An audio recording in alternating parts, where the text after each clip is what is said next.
Hello and welcome to Lightways at Life Astrologer with me, Anna Isabel, and I'm delighted because today I have Anne Whitaker back to talk some more about cycles. Hello, Anne. Hello, everybody, and hello, Anna. And the spectral light is coming from the sun shining in my third floor window. I don't normally look spectral, but I seem to do tonight. It's a glow. There's a Oh dear, you know what? I can really feel this Jupiter-Uranus conjunction building up because Jupiter's about 14 Taurus and Uranus is about 24. So the midpoint is about 18, and you can just feel that energy, can't you? Yes, and very welcome it is too. Because things have been so grim and difficult and hard.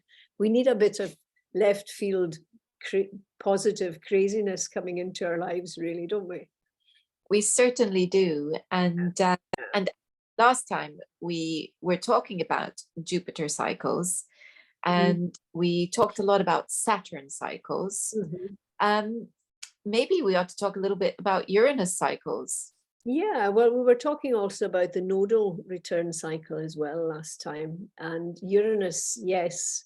Do you want to start with Uranus since we've mentioned Uranus? Well, I just thought it was perfect as he was already in front of us. Uranus.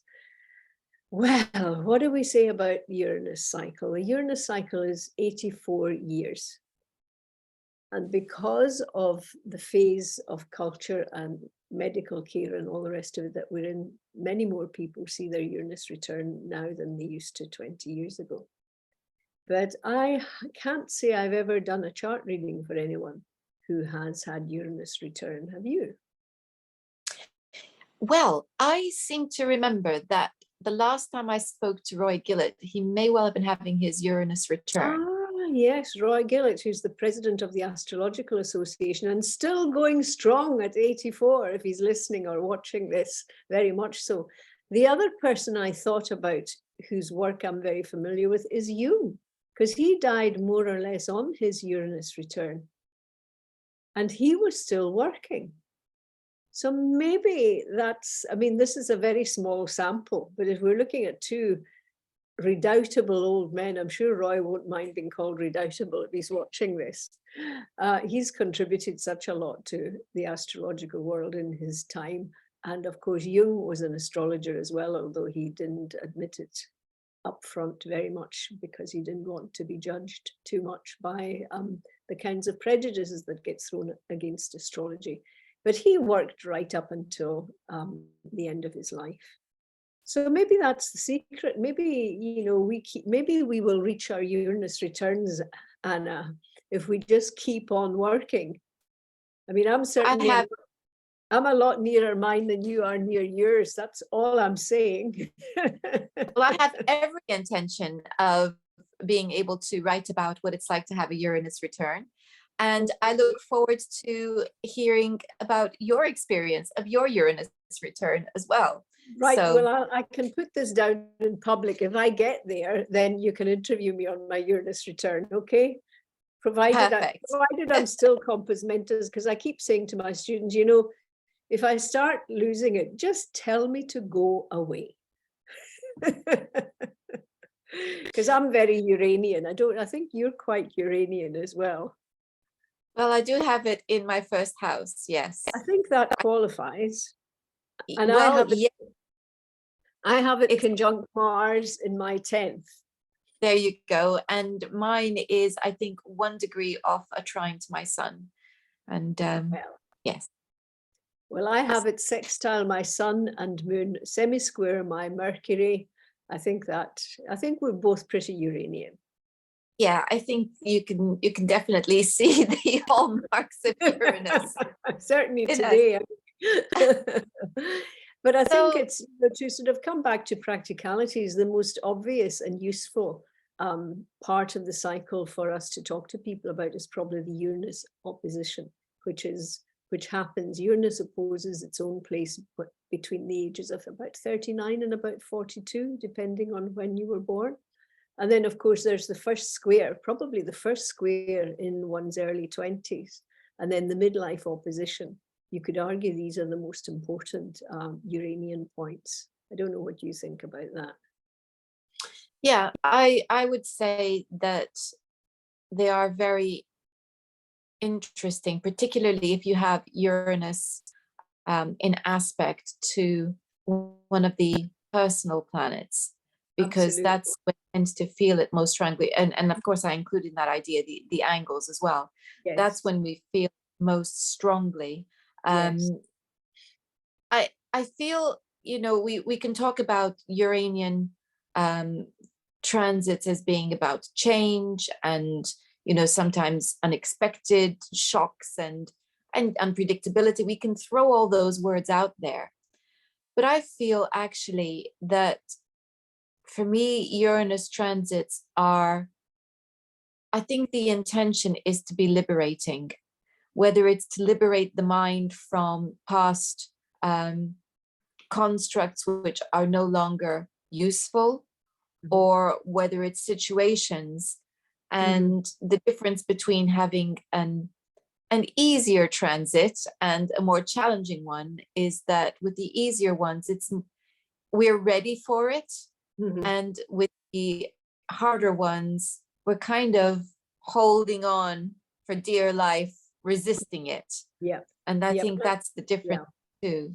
Yeah, I think that's very, very well put, Anna. And I think that this plugs in very neatly to how useful it can be for an astrologer in practice to use the planetary cycles in helping and supporting and advising our clients.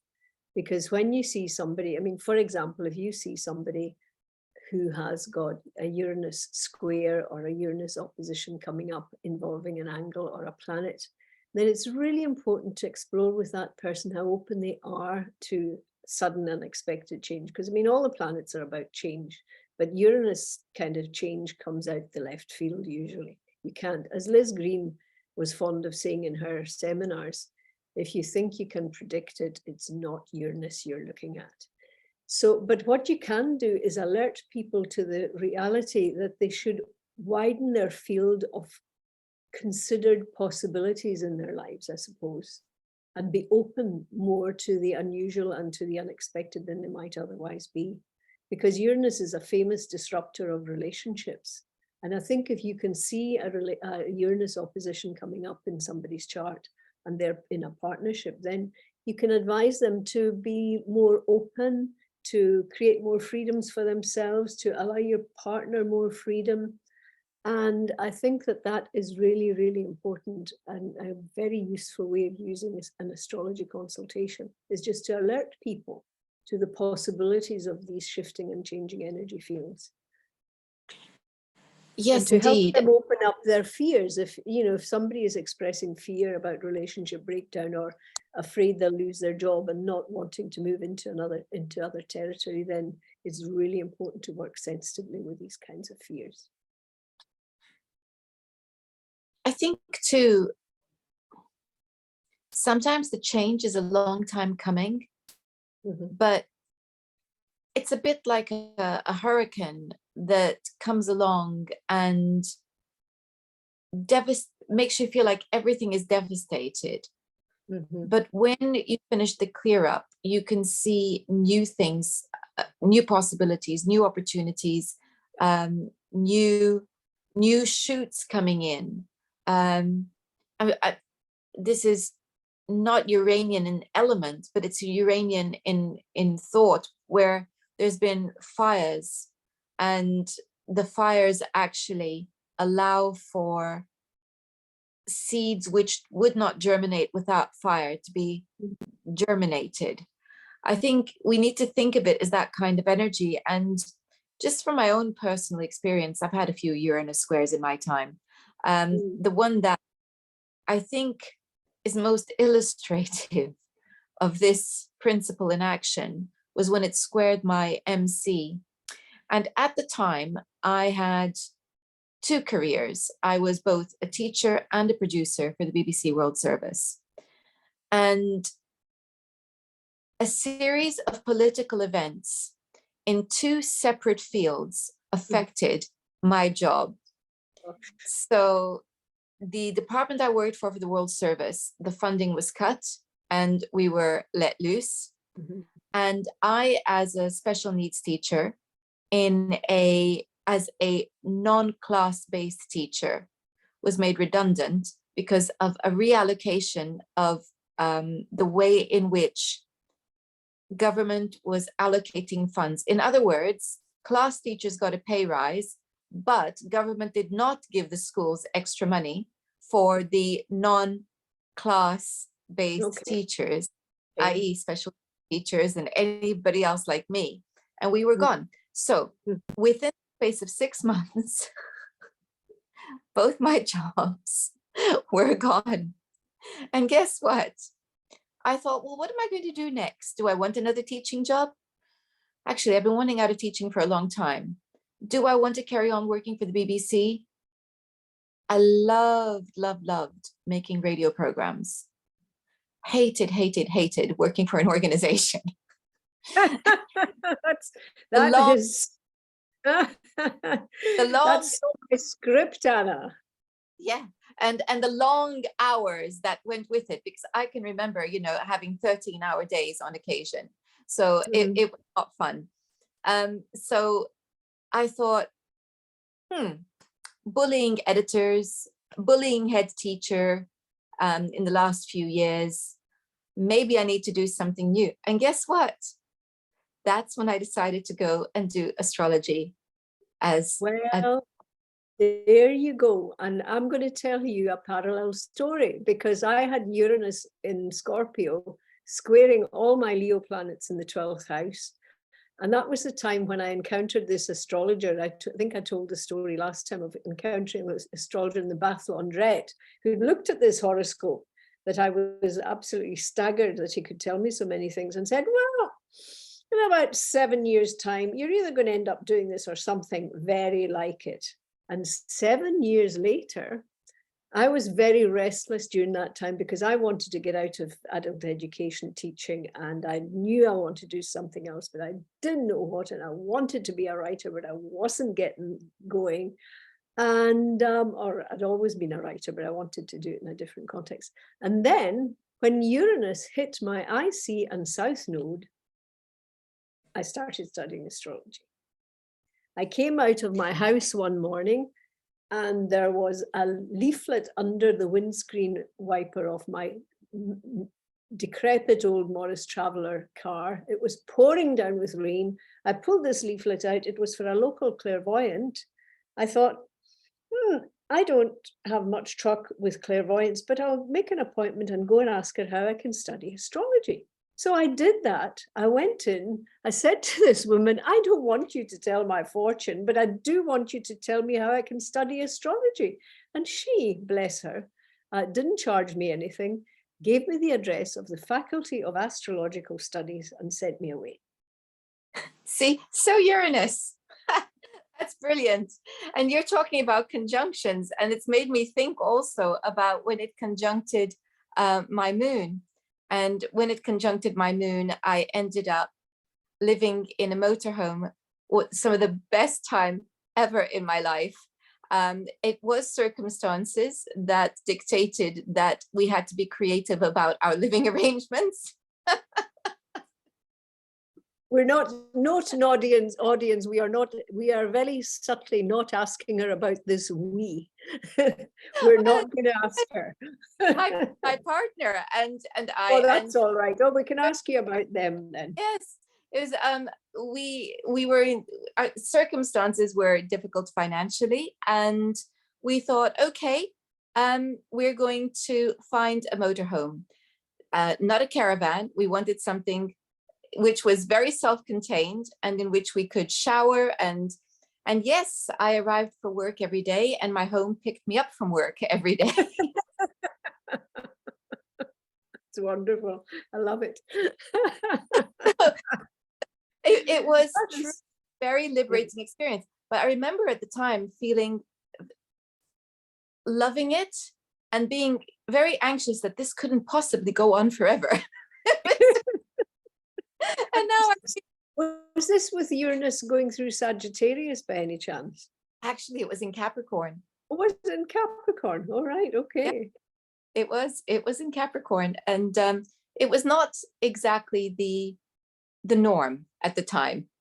No, I wouldn't have thought so. No, no, no, no, no. We've That, gone past the that's hippie phase by a reassuring. long stretch. It's I love this. I love what you said about my home used to pick me up after work. That's just wonderful. that's how I used to see it. We used to drive off after work and um, go somewhere really nice. It's Mhm, natural, and mhm. I go to sleep, and my partner would then drive it whilst I was asleep, so that I was there first thing in the morning. I showered, crossed the street into work.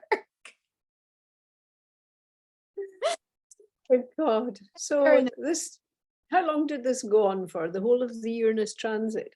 The whole of the Uranus transit. It Uh, actually lasted a little bit longer. I think the height of it, the peak of it, was during the Uranus transit.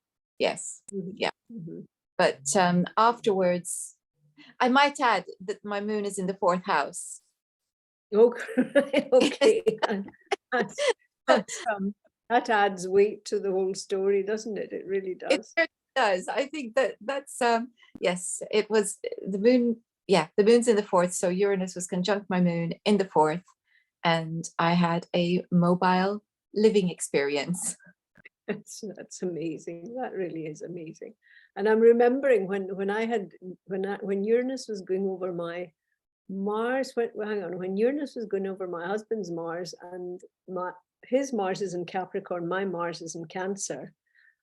He started climbing all the Scottish mountains over 3,000 feet, called the Munros. So in other words, he went up the way to climb the Munros, and I went down the way to London to study with Liz Green. So that was how our different Marses operated. Mars in Cancer, Mars in Capricorn, and we went our different ways. But it worked because we had plenty to talk about when we came home. So it was I really. go. So I hope that as people who are listening to us are thinking about their own Uranus squares and conjunctions and oppositions and thinking about what happened to them around those times, because you're absolutely right. They do tend to throw everything up in the air. And it's only when it comes down and takes time to settle. I remember Liz Green saying Uranus transits are the great disruptors, and then Saturn transits come along to tidy up after them. And I think Yeah, that's a bit pushing it. it is. And I think I would add to this, I hope that anyone watching this who is anxious because they're going through a Uranian time, Yeah. inspired to think, this is cutting me loose from something. And I know it's scary, but I think I'm just going to take that leap. If you could take the leap, then it most probably will be okay. I think the harder ones actually to deal with are the squares. I suppose it depends on the individual's chart, but in my experience working with clients and in my own personal experience, the harder ones, the harder Uranian ones are the ones that are to do with relationships, because they're of a much more emotional, or I guess personal, intense nature. Yeah. And to have relationships disrupted, I think, is much harder. Hard as it is to have to lose a job, that's not easy, because we're touching on survival issues. But this is something very very sensitive about it. What do you feel, Anne? Well, I'm as you're speaking, I'm thinking, and what I'm thinking is that there's something very willful and frankly quite selfish about Uranus energy. Mm. And Uranus energy can really make it can, I've seen it cause people to ride roughshod over other people's feelings in the pursuit of their own goals. And I think that willful selfishness is something that one has to be really careful of if one is in the grip of a Uranus transit. I would also add that sometimes, Would you agree? Would you agree with that? yes, I would, but I would also say sometimes it's the other way around. You're at the receiving end. Yes, that's actually a and good, that's an important point to make, which is that what your transits show, not just what's going on with you, but what's going on with key people in your world. And if you're not manifesting this energy, quite often the other person or somebody else in your orbit is. I think that's very important to point that out, Anna. And if that is the case, and this is the hardest bit to embrace, is that if you are at the receiving end of Iranian behavior, and the other person is expressing a desire to cut loose and you're not ready for that, and you can get it where they cut loose and that's the end of the relationship, and that's hard enough, but you can get it where they're behaving as though they are completely different and they are needing more freedom, but they're not ready to let go of the relationship. And that is hard, because then you literally don't know where you stand. Are you in or are you out? I say literally, that's obviously figuratively, but but it feels like it's literal. It feels like you do not know whether you are standing on the same side of the room as them, or whether they want you to leave the room or be on a different side of the room. That's what I meant. And it's confusing and absolutely painful. And it's fundamentally disruptive. I mean, that's what disruption is about. It shakes all the certainties that you thought you had. The only thing I would say is that if you are in that situation and the relationship is not ending, but you don't know whether it will or won't, but it's not ending, and the other person appears to not want to end it, but they're going through something and they don't quite know what it is, and it's having a very disruptive effect on the relationship. What I would ask, and this is a really hard question to ask and even harder to answer, is to what extent might you also be projecting a desire for freedom? Or no, I'm going to rephrase that. To what extent are you suppressing an internal desire for freedom within yourself that the other person is expressing? That the other person is expressing without you even knowing it or understanding it. And if you could get your head around that question, you might be able to say, well, okay, they're going through this right now. Maybe I can help them. Maybe I can't. It doesn't mean that things have to end, but while they need that space to go and do this, maybe I'll take that space and I'll go and do something else, because I need that. I think what you're doing here is essentially describing a quality astrological consultation where you're dealing very, very sensitively with somebody, and you can see something that they can't see about what they are projecting or what they're resisting in themselves, and to be able to help them to unpack that and open that out and look at it, I think is a wonderful gift that astrology can give people in that kind of crisis. It's the only way that I can help anybody, and that I have been able to help myself make sense of Uranus squares to Venus, the descendant, these are very, very difficult transit, because there's something that goes straight to the heart with them. It's very, very painful. So it's the only constructive way that I have managed to help people and myself going through those. So take heart. It is not for naught. There is usually, I want to say a benign intention, but it's hard to say benign in this context, isn't it? there's usually a constructive intention behind Uranian energy, is what I would say. Yes, yes, but we're in a position of being able to perhaps have more chance of seeing that because of our practice than people who come to us for consultation. And I Exactly. think we have to be very careful how we phrase that sort of statement, because we may believe that, but the other person, it may just be very upsetting for the other person. Exactly. And we always have to remember that, because that's certainly, sometimes it's only in hindsight that we can see the benefit of a horrendous period. And sometimes that hindsight is 15, 20 years later. It's not necessarily a year or two later.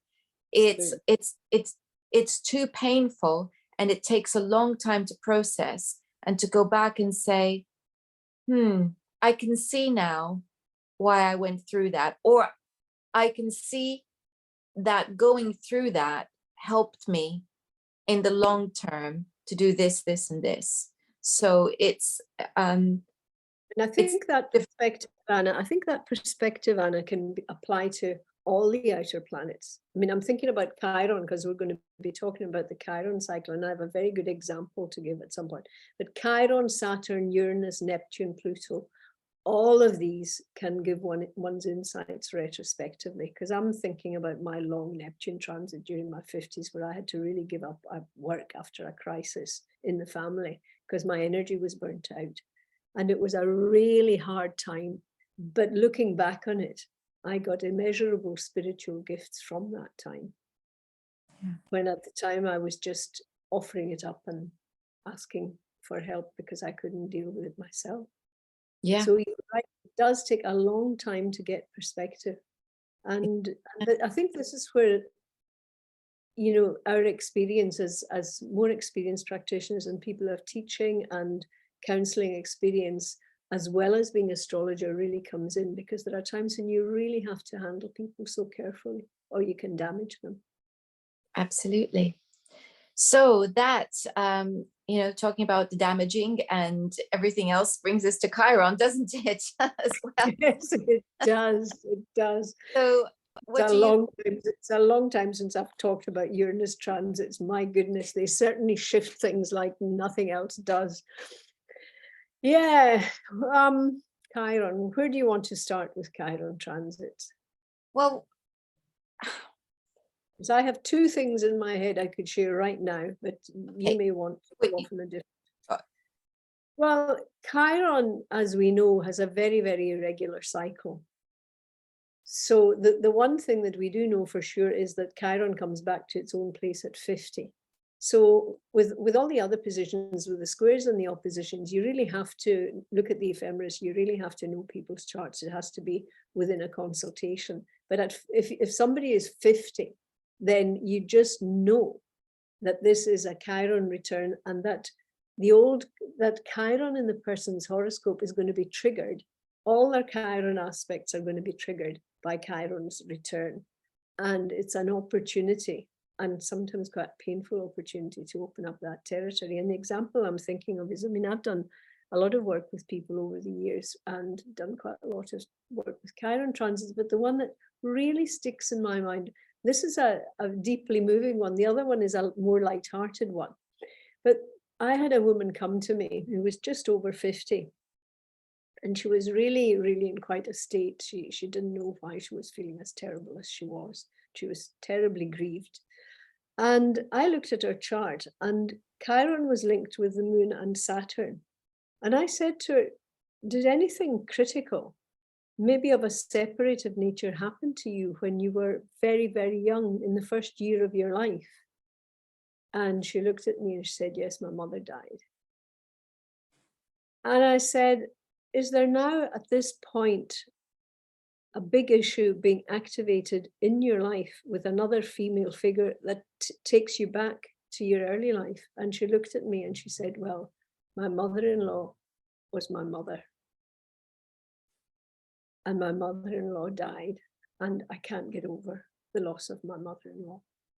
And we worked with that, and I was able to show her. She was astounded that I could see from her chart, because I work with no information. I prefer that.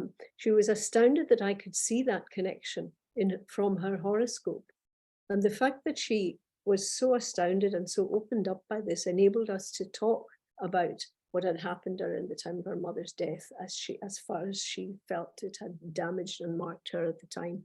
And she was able to see that the reason she was grieving so immoderately about her mother-in-law was because she had never processed the grief that she felt as a little girl over her mother's death. And just being able to understand that really helped her. And I was able to refer her on to a very skilled counselor that I knew, because she really could do with some counseling and therapy. And off she went. And okay, she was still grieving, but at least she had a perspective on why she was in such a state. And I can remember feeling, astrology at its best can do this kind of thing for people. Absolutely. And, in that case, yes, she was still grieving, but now she had a perspective on her grief. And it wasn't just displaced grief. Now she could see she was grieving for two women, and it was one. And I think that's really important, because, and this is the thing about Chiron, is that it's wound on wound on wound. And if each time you are wounded, you don't understand that wound is not the original wound, you don't have the capacity to do the deep healing that's required, going back to the original wound. And, I'm just thinking about about Chiron and the myth of Chiron. And it is wound on wound there, because, and I have to say here, the work of Melanie Reinhardt with Chiron just always comes to mind whenever I'm thinking about anything to do with Chiron. But for me, looking at Chiron, I see different phases in his life. I see that first there is the wound of rejection by his mother. And this is sins of the fathers, in a sense, because it's not his fault that he's a centaur, but his mother rejects him. So that's the first wound. But I feel here that there's a separation from the feminine, because what happens is he then is looked after by Apollo. Wonderful. But it's all about reason. It's all about being civilized. And there's that separation from nature and the feminine. So that's for me, that's a second wound. So that's two wounds already. And he's not yet an adult. So he's a teacher, and he's wise, as in he knows philosophy and he knows a lot of things, and he is a healer. But what kind of a healer is he? He knows the different herbs that are going to be used for dealing with wounds in the battlefield.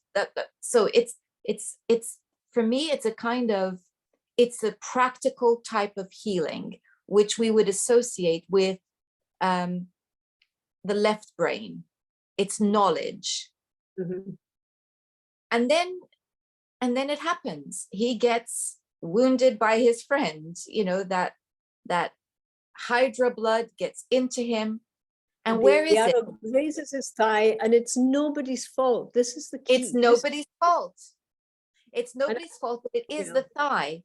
And so it's the horse part. So this is really significant, because it's the part of him that's linked with nature. So what that wound is doing is reconnecting him to the original wound, the separation from his mother, the separation from instinct and intuition. And that's what then drives him to find healing. But now he's having to open up to all sorts of possibilities for healing. It's beyond the reason that he is aware of. It's beyond the left brain function, and he's having to open up to other forms of healing, and he cannot be relieved from it. Somebody else has to intercede on his behalf. So there's so much in that story that is so important for us to be able to understand the nature of Chiron transits. Well, one of the most useful things I came across in enabling one to come to terms with one's own Chironian wounds and help other people to work with theirs was summed up in I don't know if you ever got Apollon, that journal that came out of the Center for Psychological Astrology. It only ran to 6 issues and it's still available. And there was a whole issue on healing. And Liz Green had a very long article on Chiron. And one of the points she made was that, talking about the graze of the arrow that was nobody's fault, she said it's really important to realize that where the Chironian wound is in somebody's horoscope, indicated in somebody's horoscope, indicates where we are given a chip of the collective pain of humanity to work with through our own lives. And none of that can be ascribed to any individual's fault, but it's accumulated ancient pain. And where it falls in our chart, in the sign, the house, the aspects, is our portion of that to work with. And I just found that, so comforting, really. And I've told that to other people, and they've found it comforting because it kind of allows you to step back a little and be a little bit more objective than you might otherwise be, and not say, oh, well, it's not my fault, so I have no responsibility for it.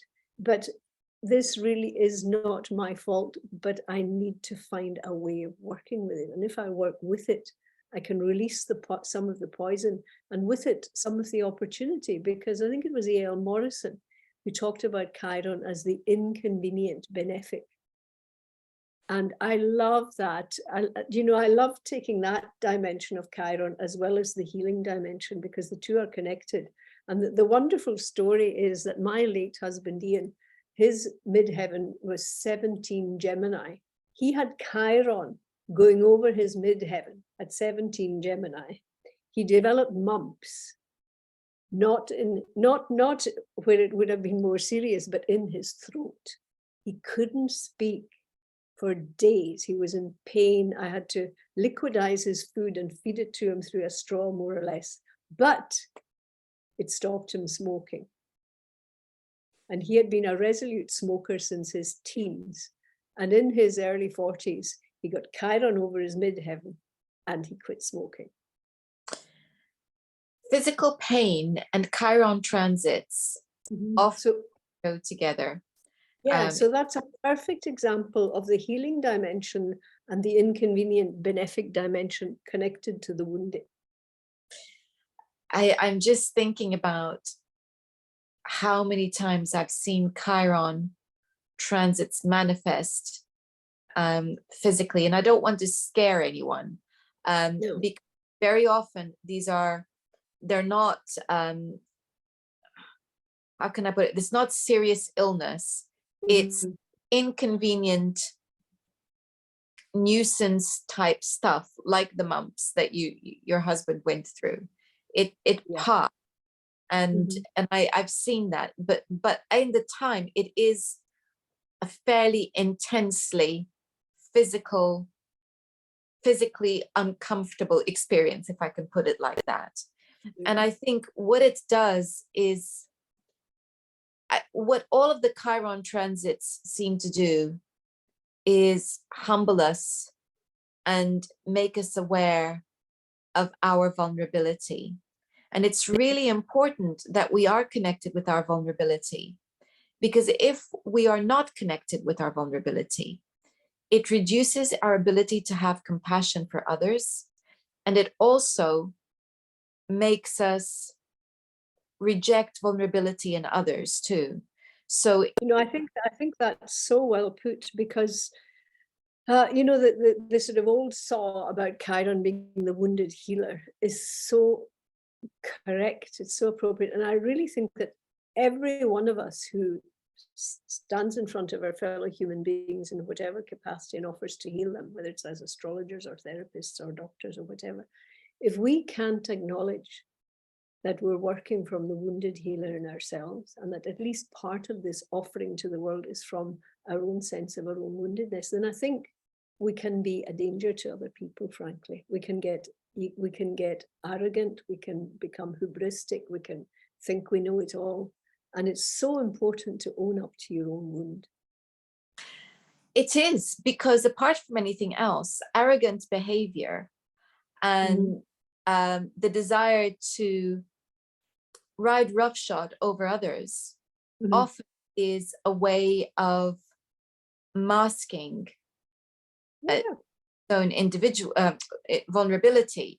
And as I and you know, there are people out there who appear completely blind and callous to other people's pain, and I think it's, for many of them, they don't want to see that because they don't want to feel it in themselves. So this is the classic one, you know, where people who've suffered a really horrible bereavement, and you know, it could be any type of bereavement, but the one I'm thinking of is the loss of a child, for instance, which people find very difficult to accept.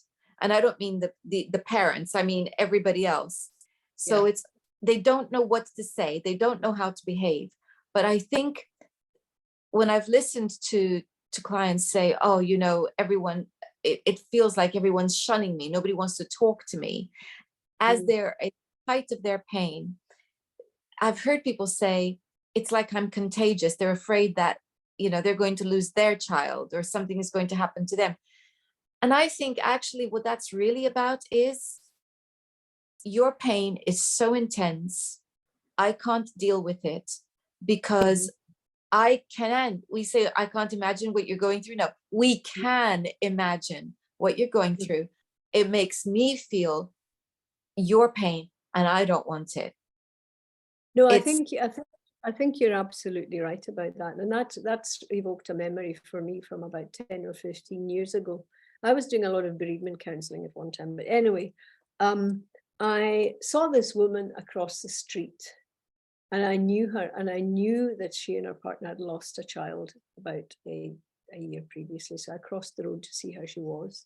And she looked at me and she said, Anne, you're the first person who has crossed this road to see how I am rather than crossed the road to avoid me. And I mean, I've worked with people who have lost children, and I've worked with young people who have lost parents at a very early age.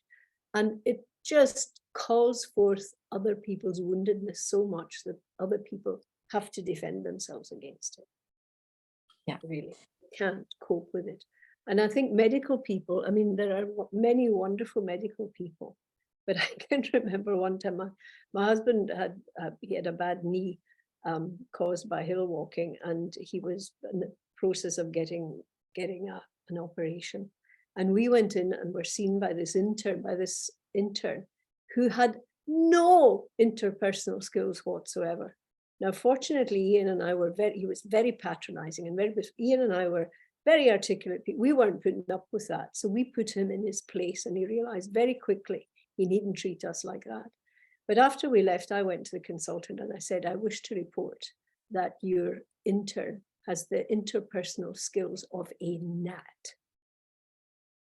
And when Ian was coming out of his surgery, the same guy, the same gnat person, came to my husband when he was coming out of his anesthetic and said to him, well, he said, you'll probably be back in here in less than a year for another bit of surgery.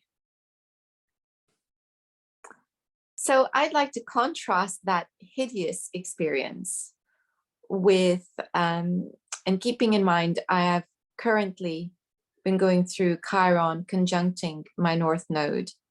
And it is only a degree away from my Saturn, both in the 8th house.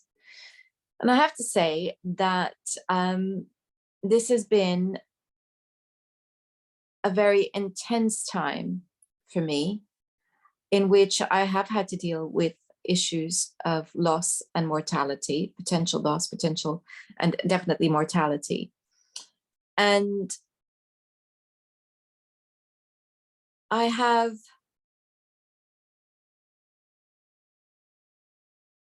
had the privilege of experience of somebody who had the power to either make an extremely painful situation worse or better. And he was like an angel. And he helped me and my partner at a time that was very frightening to get through what we needed to get through. And it's and I'm talking about in the medical profession, because I'm responding to your experience. So, and that man's eyes I will remember always, because he looked into ours with soul. And to me, that spoke of someone who understands all too well what it's like to be vulnerable and in pain, and is responding with compassion. So it's not, I see your pain, it makes me very uncomfortable, I'm just going to pretend it's not there so that I can, yeah, so I can be a professional. Instead of, it was very different. It was, I see your pain and I'm just going to hold you and help you right now so that you're able to get through this. So that was, for me, he was a positive Chiron experience. Yes. So that's, you can get both. Well, that's what we're illustrating between us. And that's such a moving example you've given, because I've also encountered great compassion from people, and from medical people, and from people in various healing professions. And that should be our model for how we operate ourselves. But fundamentally, that man who was an angel to you, probably, he didn't, the thing that I really believe very strongly is that as a healer of whatever kind you choose to be, you carry who you are and what you've come to terms with and who you've been able to become within your energy field. You don't have to tell any of your clients or your patients anything about yourself, because that is there and they will sense it. And the person who responded to you would have come to terms with whatever it was that his pain was in his life and be able to totally empathize with yours. Exactly. And I'm just going to add one other facet to the Chiron transit experience. And that is that if you answer that call and you deal with your vulnerability in whatever capacity, and please remember that very often, please remember what I said about the Chiron story. The relief to his pain came because of someone else's intercession. So he needed help. So Chiron, very often in time, indicates when we need help. And it's really important that we seek it, and that we seek it with an open heart, because we can't do this on our own. Those Chiron experiences, often we cannot do it on our own.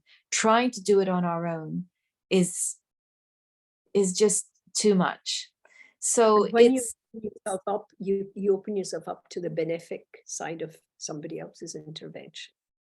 And it is true that not everyone is necessarily going to be able to help you or even want to help you, but there will be somebody who wants to and will do it.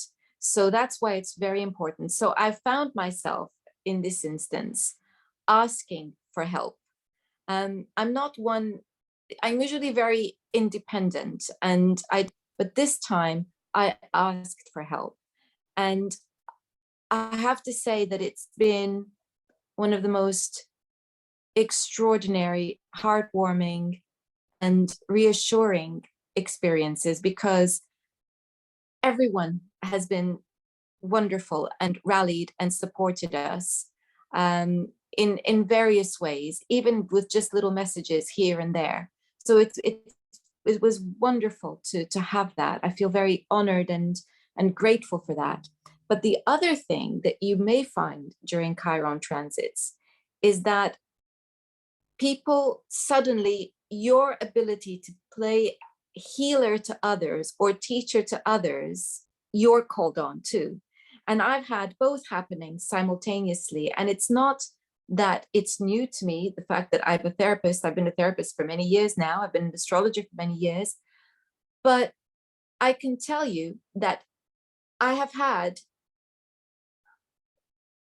the juxtaposition of being in need and being on call at exactly the same time.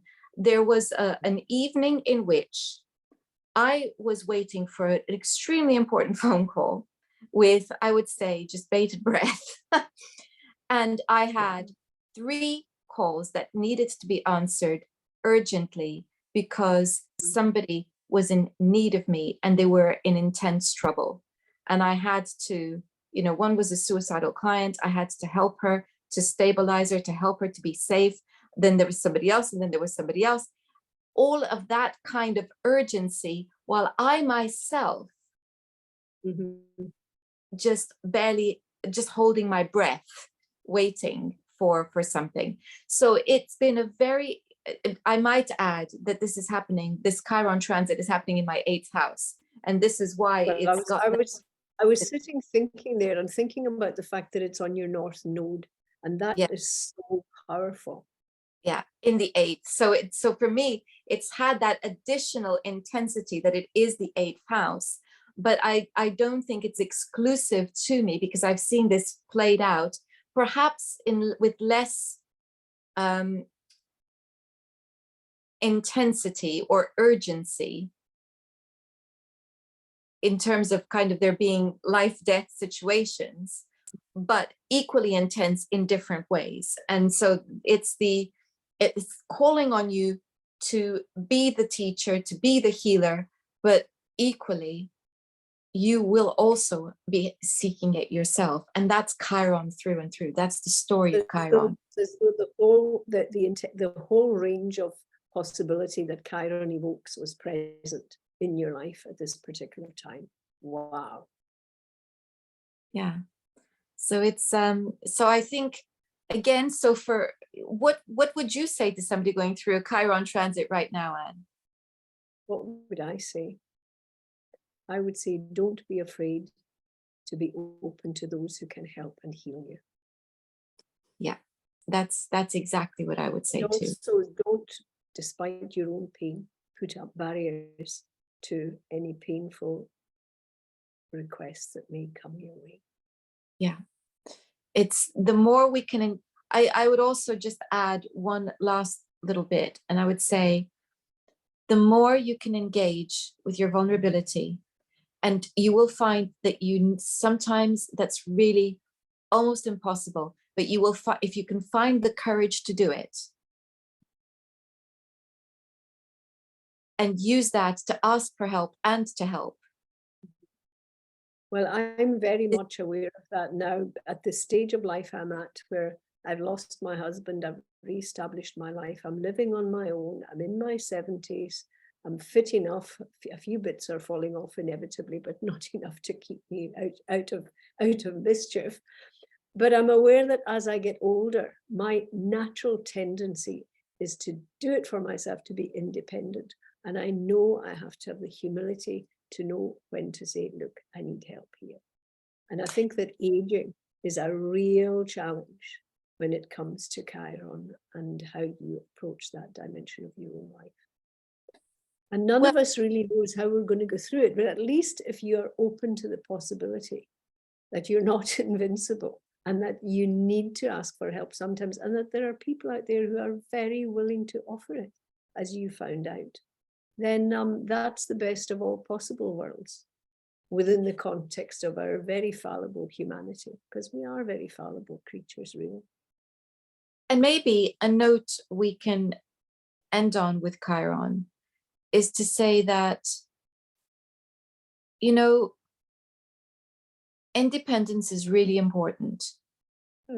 That's Uranus. Huge. independence is so important because it is the means by which we test ourselves and we grow. Yeah. But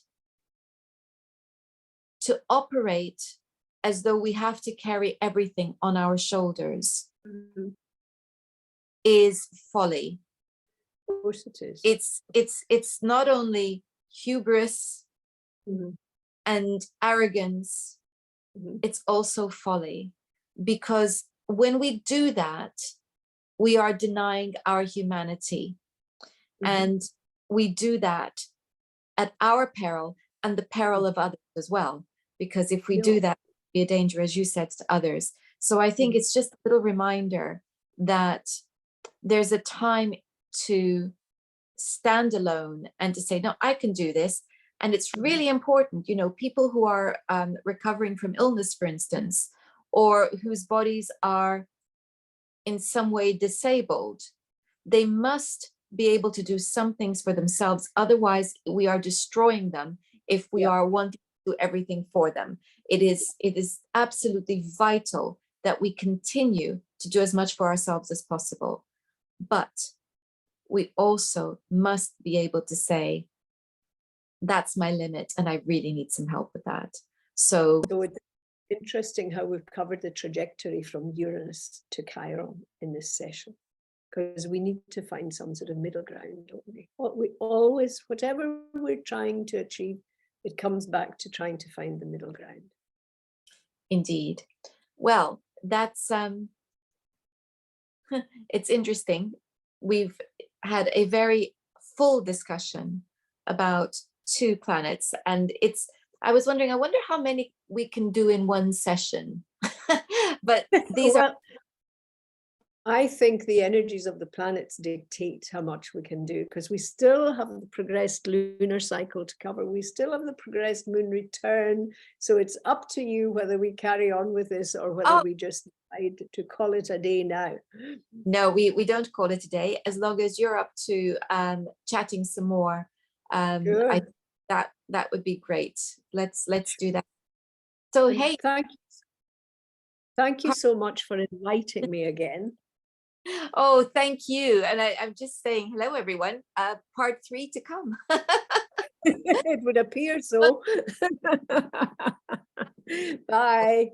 Thank you, Anne, so much for agreeing to do this. It is a delight, as always. And I hope that people watching who are in the throes of such big transits, that this brings you some insight that will be of comfort to you. And next time Anne and I get together, who knows what we're going to end up doing, but we still have lots to talk about, it seems. So, okay, bye. I will be putting a link to Anne's wonderful book, which is Postcards to the Future.